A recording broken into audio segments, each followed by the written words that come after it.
باتستا کی آمرانہ حکومت کی شکست اور کیوبا کی عوام کی مسلح فتح کو دنیا بھر میں ایک عظیم کارنامہ تسلیم کیا گیا ہے۔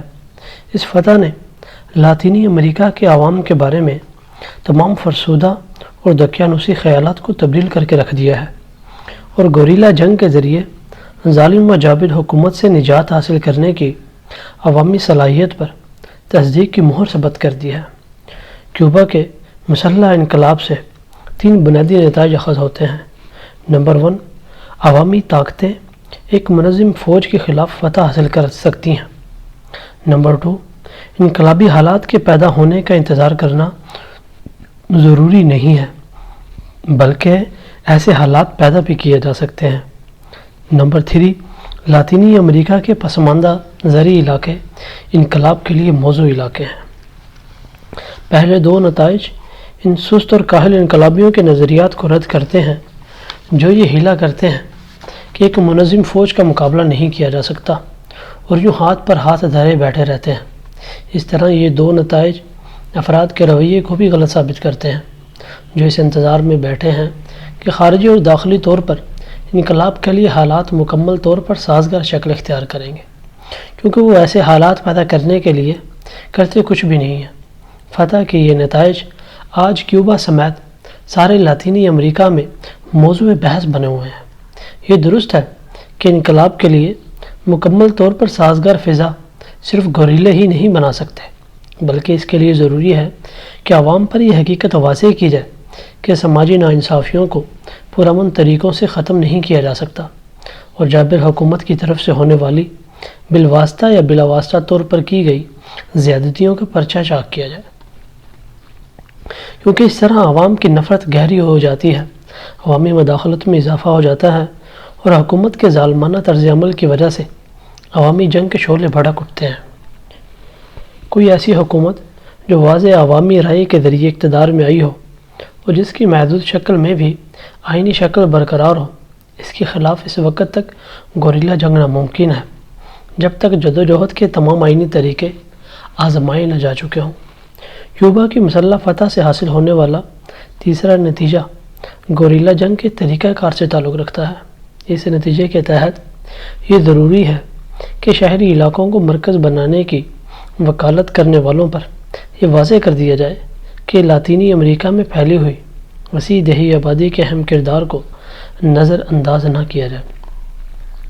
ہم شہروں میں محنت کشوں کی منظم شدہ مدافعتی جنگ کی اہمیت کو کم کرنا نہیں چاہتے، لیکن حقیقت یہی ہے کہ شہروں میں مسلح بغاوت کو شہری آزادیاں سلب کر کے بآسانی کچلا جا سکتا ہے اور اس طرح شہروں میں دفاع کی تحریکیں کمزور ہو جاتی ہیں، لیکن دیہی علاقوں میں حالات اس کے برعکس ہیں، کیونکہ یہ علاقے جابر قوتوں کی براہ راست مداخلت سے دور ہوتے ہیں اور یہاں عوام اور گوریلا فوج کے درمیان مکمل ہم آہنگی اور تعلق ہوتا ہے۔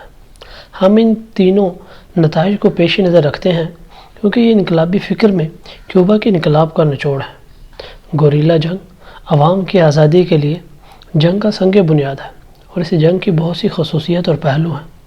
یہ ایک حقیقت ہے کہ جنگ کے اپنے واضح اصول ہیں اور جو بھی ان اصولوں سے پہلو تہی کرتا ہے وہ شکست سے دوچار ہوتا ہے۔ گوریلا جنگ جو کہ جنگ کا ایک مرحلہ ہے وہ بھی ان اصولوں سے الگ نہیں ہو سکتی، لیکن گوریلا جنگ کے کچھ اور بھی اصول ہیں۔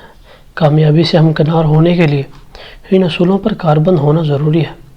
ہر ملک کے سماجی اور جغرافیائی حالات کا جدوجہد کے طریقہ کار پر اثر انداز ہونا یقینی ہے، کیونکہ گوریلا جنگ کے بنیادی اصولوں کا اطلاق ہر گوریلا جنگ پر ہوتا ہے۔ یہاں ہم اپنے تجربے کی روشنی میں آزادی کی خاطر برسر پیکار جنگجوؤں کے لیے یہ بنیادی اصول پیش کرتے ہیں۔ سب سے پہلے اس بات کا جائزہ لینا چاہیے کہ جنگ میں فریق کون ہے۔ ایک فریق تو جبر و استبداد کرنے والی سرکار ہوتی ہے جس کی پشت پناہی ایک منظم فوج کرتی ہے اور جسے زیادہ تر باہر سے امداد ملتی رہتی ہے، جبکہ دوسرا فریق عوام ہوتے ہیں۔ گوریلا جنگ عوام کی سرکاری جبر کے خلاف جنگ ہوتی ہے اور اس جنگ میں گوریلا چھاپہ مار مسلح مرکز کی حیثیت رکھتے ہیں۔ چھاپہ ماروں کو ان کے مد مقابل ہونے والی فوج سے کسی بھی طور کم نہیں سمجھنا چاہیے۔ حقیقت یہ ہے کہ چھاپہ مار مد مقابل فوج پر برتری رکھتے ہیں کیونکہ گوریلا جنگ ظالم سرکار کی فوج کی کثرت اور ہتھیاروں کا توڑ ہے۔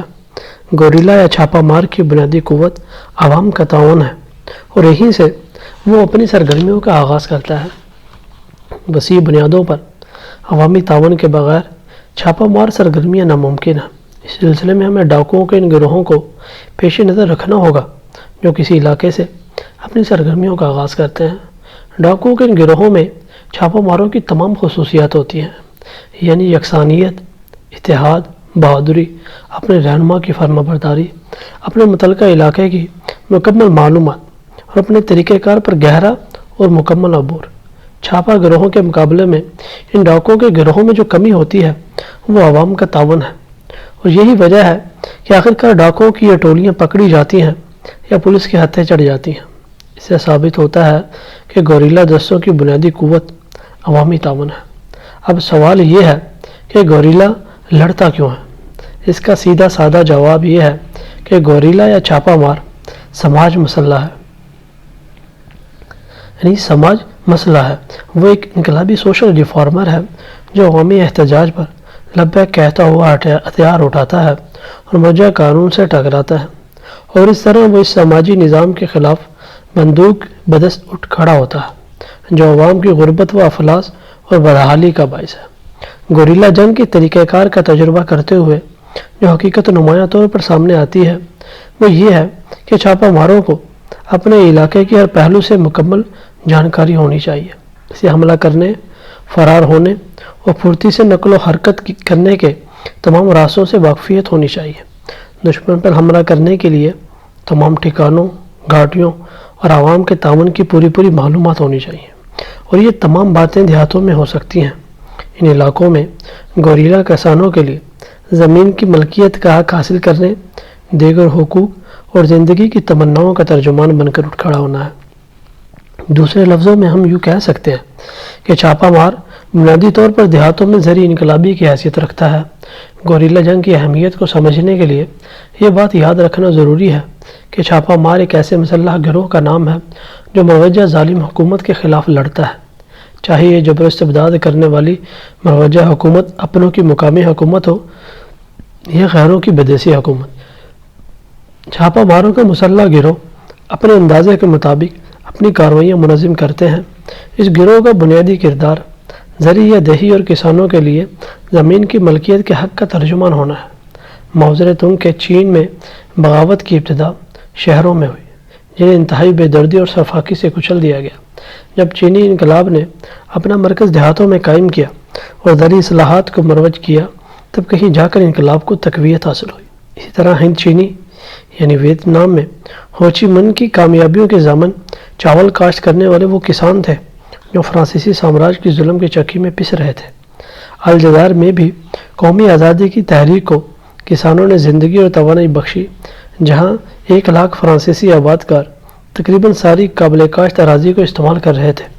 انہوں نے کسانوں کو بٹائی کے ذریعے استحصال کا شکار بنا رکھا تھا، جبکہ پورٹو ریکو جہاں جزائر کے مخصوص حالات کی وجہ سے اب تک گوریلا جنگ کے آثار نمایاں نہیں ہوئے ہیں، لیکن وہاں قومی آزادی کی تحریکیں تیز ہو رہی ہیں، کیونکہ مقامی کسان امریکی نو آباد کاروں کے جبر و استبداد اور نار و امتیازی سلوک سے تنگ آ کر اپنی زمینوں کی واپسی کا مطالبہ کر رہے ہیں، اور یہ مطالبہ مختلف شکلوں میں ابھرا ہے، جو کیوبا کے کسانوں اور غلاموں کی تحریک آزادی کے لیے ایک محرک اور بنیاد بنا۔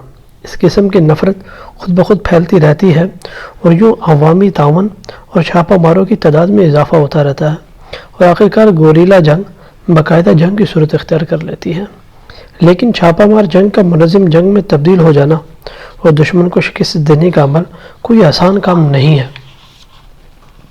اس سلسلے میں ہمیں یہ بات ذہن میں رکھنی چاہیے کہ جب تک مکمل فتح کا پختہ یقین نہ ہو جائے، اس وقت تک کوئی بھی جنگ شروع نہیں کرنی چاہیے۔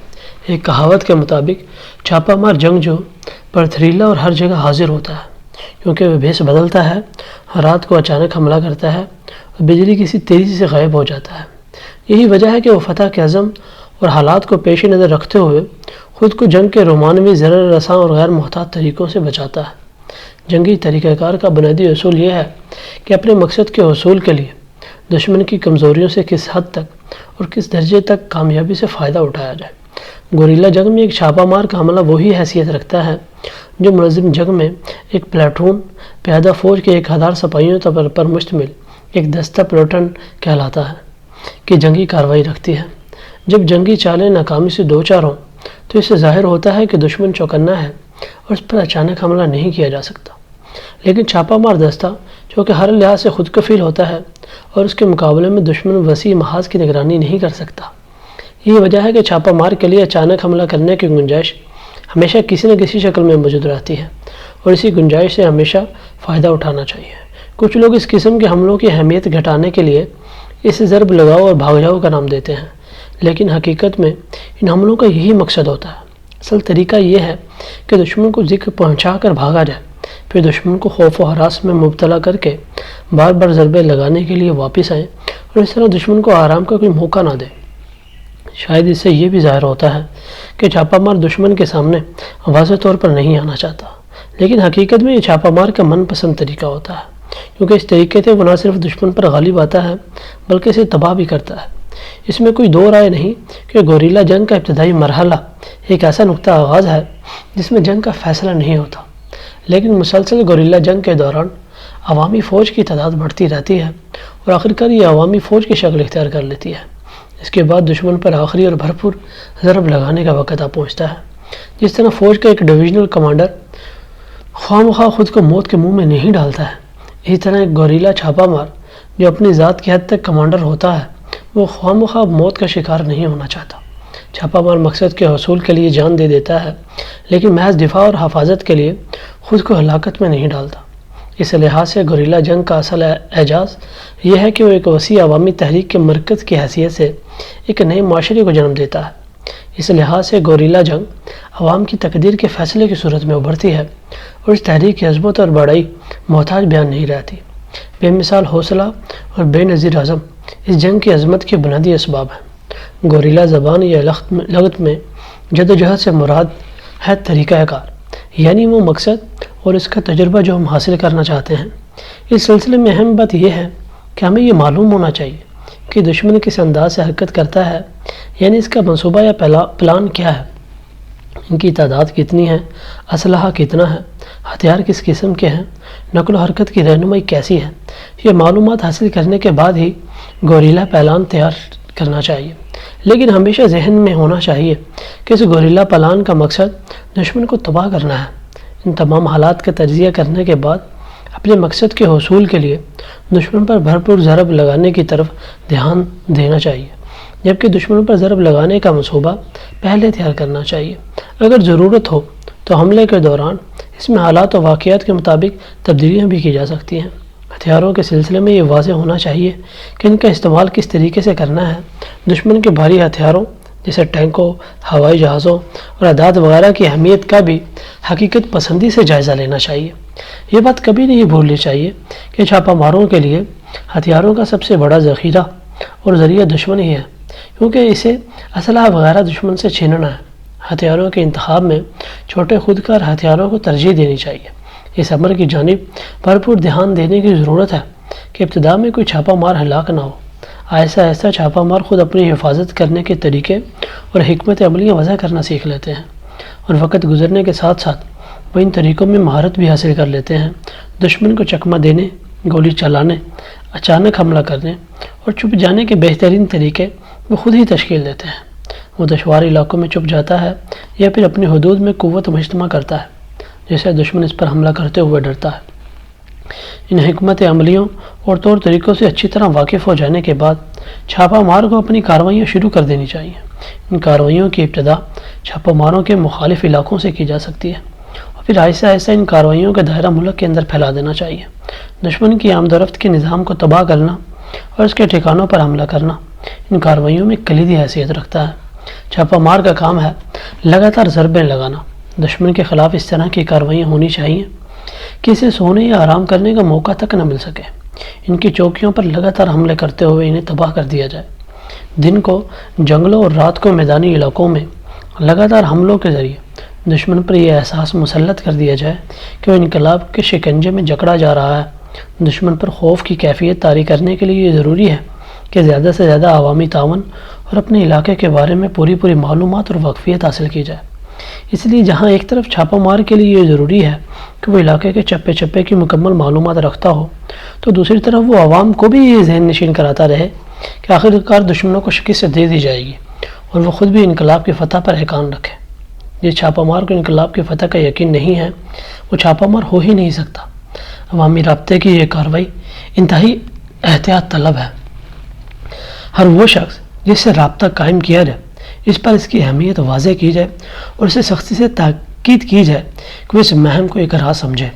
چھاپے مار کا عوامی رابطے کے سلسلے میں یہ اہم کام ہے کہ وہ انقلاب کے قابل اعتماد دوست تلاش کرے جن کے ذریعے اسلحہ کی رسد اور پیغامات پہنچانے کا کام پایہ تکمیل تک پہنچایا جا سکے۔ اس صورتحال سے فارغ ہونے کے بعد شہری آبادی سے رابطہ کرے اور پھر ہمہ گیر اور مکمل ہڑتالوں کے لیے کام کرنا چاہیے تاکہ سارے شہری نظام کو تہس نہس کیا جا سکے۔ اس سلسلے میں کسی ہمہ گیر ہڑتال کے لیے ایسے متعدد جواز اور واقعات جو کسی ہڑتال کے لیے ضروری ہیں ان کا ایک ہی وقت میں رونما ہونا ضروری ہے، بس خود مشکل سے ہی رونما ہوتے ہیں۔ اس کا میدان تیار کرنے کے لیے ایسی صورتحال پیدا کرنی پڑتی ہے اور یہ اس حالت میں ہی ممکن ہے کہ جب انقلاب کے عظیم مقصد کے ساتھ زیادہ سے زیادہ لوگوں کو وابستہ کیا جائے اور ایسے واقعات اور اسباب پیدا کیے جائیں جن کے ذریعے عوام کی مشترکہ قوت کا بھرپور اظہار ہوتا ہو۔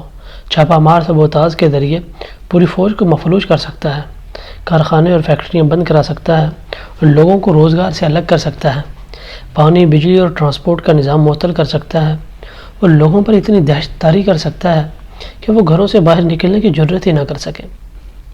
ایسی کارروائیاں اگر کامیابی سے سر انجام دی جائیں تو دشمن کا دل دہل جاتا ہے، اس کے مدافعتی نظام کا شیرازہ بکھر کر رہ جاتا ہے۔ ان دونوں عرض پر پھیلی ہوئی کارروائیوں کا نتیجہ یہ نکلتا ہے کہ چھاپہ مار کی سرگرمیوں کا دائرہ بہت زیادہ وسیع ہو جاتا ہے۔ اس سلسلے میں محتاط رہنے کی بہت زیادہ ضرورت ہے۔ کام یا سرگرمیوں کا علاقہ کسی بھی صورت میں حد سے زیادہ نہیں پھیلانا چاہیے، لیکن اپنے علاقے یا دائرے کو روز بروز مضبوط کرتے رہنا چاہیے، اور یہ مضبوطی اور استحکام عوام کو اپنا ہم مقصد بنانے کے ذریعے ہی حاصل کی جا سکتی ہے۔ عوام کو ہم مقصد بنانے کے ساتھ ساتھ انقلاب دشمنوں سے بچاؤ اور انقلاب کی مخالفت کو روکنے اور کم کرنے کے لیے بھی کام کرنا ضروری ہے۔ حفاظتی تدابیر کی طرف دھیان دینا، خندقیں کھودنا، سرنگیں بچھانا اور اپنی رسد کے اندرونی نظام کو مضبوط بنانا اہم کام ہے۔ چھاپہ ماروں کی نئی گروہ تشکیل دینا اسی حالت میں ممکن ہے جب رضاکاروں کی تعداد اور اسلحے کی مقدار میں اچھا خاصا اضافہ ہوتا رہے۔ کچھ عرصے بعد وہ علاقہ جو چھاپہ ماروں کے قبضے میں ہو وہ ان کی سرگرمیوں کے لیے ناکافی ثابت ہوتا ہے اور دشمن کے علاقے کی طرف بڑھنے اور پھیلنے کے عمل میں آخرکار چھاپہ ماروں کو دشمن کی طاقتور اور منظم فوج کے مد مقابل ہونا پڑتا ہے۔ اس مرحلے میں داخل ہو کر چھاپہ مار گروہ ایک منظم فوج میں ڈھل کر باقاعدہ جنگ کا آغاز کرتا ہے، لیکن اس مرحلے میں داخل ہونے کے بعد تجربہ کار چھاپہ مار خود کو اپنی مرکزی اڈوں سے الگ نہیں کر سکتے۔ وہ دشمن کی پشت پر نئے چھاپہ مار دستے تشکیل دے کر دشمن پر ضربیں لگاتے رہتے ہیں، اور اس طرح یہ جنگ شہروں کو اپنی لپیٹ میں لے لیتی ہے اور اس طرح سارے ملک کو نیا جوش و ولولہ بخشتے ہوئے مکمل فتح کی